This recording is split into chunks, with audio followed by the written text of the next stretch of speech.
හොඳටම බලන්නකො මොකක්ද මෙතන සිද්ධ වෙන්නේ කියලා. මේ දොර වහලා එළියට පැන්නේ කවුද කියලා දන්නවද? මේ තමයි මේ කඩේ හිමිකරු. මේ ඇතුළේ ඉන්නේ මේ කඩේ මක්කොල්ල කරන්න ආපු හොරු දෙන්නෙක්.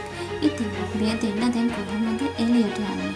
ඉතින් මෙතන තියෙන විශේෂත්වය තමයි මේ දෙන්නට දැන් එළියට යන්න විදිහක් නැහැ.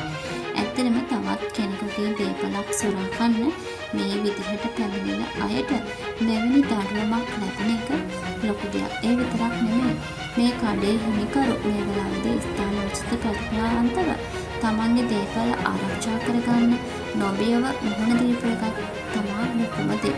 ඉතින් මේ දෙන්න එළියට යන්න උත්සාහ කරනවා. හැබැයි මේ දෙන්නට යන්න පුළුවන් වේද? ඉතින් මේ දෙන්න ගැන දැන් පුළුවන් කඩේ හිමිකරුට පිටතින් උදව් අරගන්න.